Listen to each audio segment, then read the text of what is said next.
আপনার সকলকে আমাদের চ্যানেলে স্বাগত। MDR এর চ্যানেলে আমাদের সঙ্গে রয়েছে আজকে আমাদের গেস্ট ইউকে কুইন। ইউকে কুইনকে আপনারা সবাই দেখেছেন, যেরকম ইনস্টাগ্রাম, ফেসবুক, ইউটিউবে দেখেছেন। খুব এখন পপুলার আমাদের গেস্ট। তার কাছ থেকে জেনে নিব যে এরকম ভিডিও বানাই, সব রকম ভিডিও করে, রিলস করে, শায়েরি লিখে নিজস্ব থেকেই। প্রথমত আমরা বলবো ইউকে কুইনকে আমাদের চ্যানেলে স্বাগত। দ্বিতীয় কথা হচ্ছে, যেগুলো ভিডিও করছেন, যেগুলো সব ভিডিও গুলো কি নিজস্ব লেখা? হ্যাঁ, আমার নিজের লেখা। আচ্ছা, দেখি আমরা মাঝে মধ্যে যেরকম পার্লার আছে একটা, নিজের পার্লার চালাও, তা পার্লার চালাও ভিডিও, গ্রামের লোক কেউ কিছু বলে? অবশ্যই অনেক হ্যারাসমেন্ট হতে হয়। সত্যি কথা বলতে, যখন আমি পার্লার করি তখনও কিন্তু হ্যারাসমেন্ট হতে হয়েছে, অনেক বাধা এসছে। কারণ তাদের একটা কোয়েশ্চেন যে একটা মেয়ে কেন কাজ করবে, তাদের একটা ভুল ধারণা যে মেয়েরা কাজ করতে পারে না। তারপর যখন আমি ভিডিওতে নামি, সোশ্যাল মিডিয়াতে আসি, তারপর থেকে হ্যারাসমেন্ট সেগুলো আমাকে অনেক হতে হয়েছে। বাট আমি কারোর কথা শুনিনি, আমি নিজের কাজ চালিয়ে গিয়েছি, বা নিজের কাজে আমি এখন যেটুকু আছি আমি নিজের সাহসে আছি। কেউ সাপোর্ট না? তাহলে সাপোর্ট বলতে এরকম কেউ নেই। যে আমার সত্যি একটাই আমার আশা, যে সাপোর্ট, কারো সাপোর্ট নিয়ে কেউ কিছু করতে। তারপরে প্রশ্ন হচ্ছে, যেরকম আগে ভিডিও করতে না আগে থেকে পার্লার চালাতে? মানে পার্লার আগে ছিল? হ্যাঁ, ভিডিও 1 মাস পর ভিডিওতে আসি। 1 মাস পর? মানে কত সাল থেকে প্রথম ভিডিও স্টার্ট? আমি ভিডিওতে এত ফোকাস ছিলাম না। আমি যখন পার্লারটা ওপেনিং করি, তারপর টুকটাক শুধু আমার পার্লারের জন্য কিছু মানে ইনফরমেশন দিতাম। বাট যখন আমি দেখতে লাগলাম যে আমার আইডিতে গ্রোথটা খুব ভালো আসছে, তখন আমি শখ করে একটা কালিয়া চোখ নিয়ে ভিডিও করি। সেই ভিডিওটা আমার কোনো ফার্স্ট ভাইরাল হয়ে যায়। তো তখন আমার সঙ্গে সঙ্গে যে কি এক রাত্রে অনেকটা ফলোয়ার্স আসলো, তখন আমাকে অনেকেই বললো যে যখন তোমার আইডিয়া এত গ্রো আসছে বা মনিটাইজেশন মানে অন হয়ে গেছে, তো তুমি ভিডিও করো, তুমি অনেক কিছু মানে করতে পারবে। তখন থেকে আমি ভাবলাম যে না, আমি এবার থেকে সোশ্যাল মিডিয়ায় থাকবো। যেরকম আমরা দেখেছি ওই চিড়িয়াখানার বাঘ দেখেছো, এটা কিরকম? এটা তো প্রথম ভাইরাল হয়েছিল না? ফেমাস ডায়লগ একবার বলে দিন তাহলে আমাদের চ্যানেলে। চিড়িয়াখানার বাঘ দেখেছো, জঙ্গলের বাঘ দেখোনি। কালিয়া চক দেখেছো, কালিয়া চকের পাওয়ার দেখোনি। কালিয়া চক মানেই ব্র্যান্ড। তারপরে প্রশ্ন হচ্ছে, বিয়ে কি হয়ে গেছে? হ্যাঁ, বিয়ে হয়ে গেছে। হাজবেন্ড কোনো বাধা দেয়? না, আমাকে বাধা দেয়নি। বাট সে মানে আমি যখন বলি যে আমার একটা স্বপ্ন, তো সেইটুকু সে পাশে থাকে যে হ্যাঁ তুমি তোমার মতন করে করো। হাজবেন্ড যদি বলে, আইডিতে দেখে থাকি ইউকে কুইন, সেটার ফুল নাম কি বা কি রয়েছে? এটা আসলে আমার নাম হচ্ছে উম্মে কুলসুম। তো যখন আমি পেজ খুলি, তো শর্টকাট নাম মানে খুঁজে পাচ্ছিলাম না।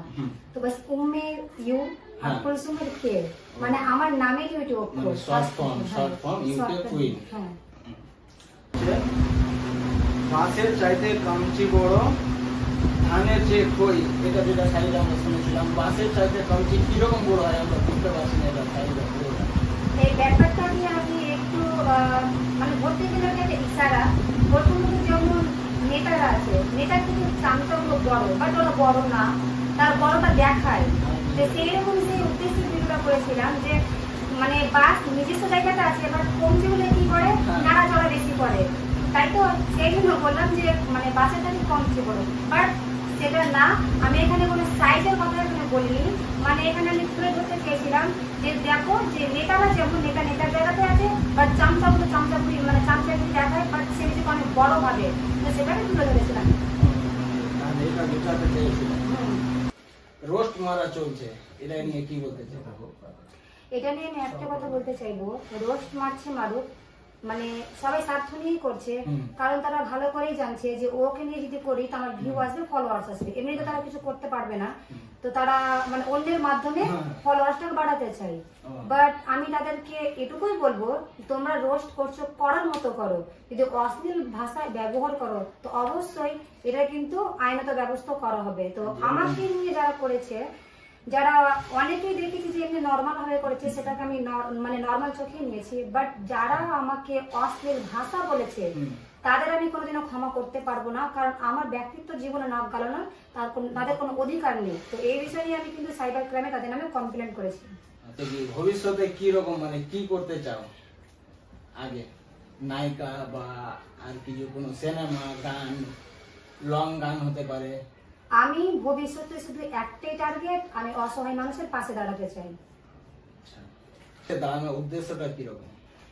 কারণ তাদের যে কষ্ট সেটা আমি ফিল করতে পারি।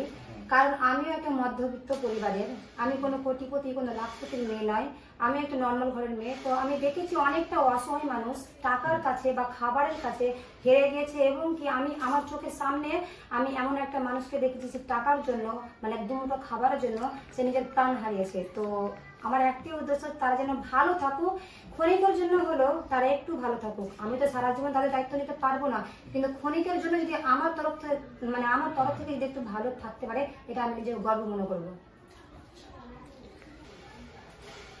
যেরকম ভিডিও করো, পার্লার চালাও, আবার বাড়ির কাজ আছে মেয়ের, তো কিরকম ভাবে ম্যানেজ করো?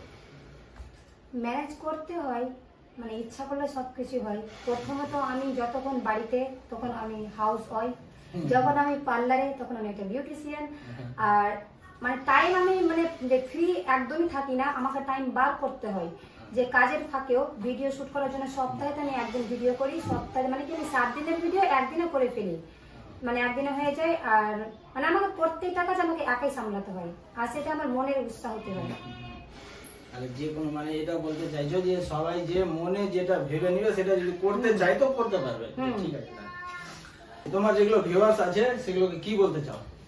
প্রথমত তাদেরকে অসংখ্য ধন্যবাদ জানাই যে আমাকে এতটা ভালোবাসে, এবং যে বোনগুলো আমাকে দেখে ভিডিও করতে চাই বা তাদের অনেক শখ আছে সোশ্যাল মিডিয়াতে আসা, বা কোনো কারণে করতে পারছে না বা করতে চাইছে, তাদের ছোট্ট একটা আমি মেসেজ দিতে চাই।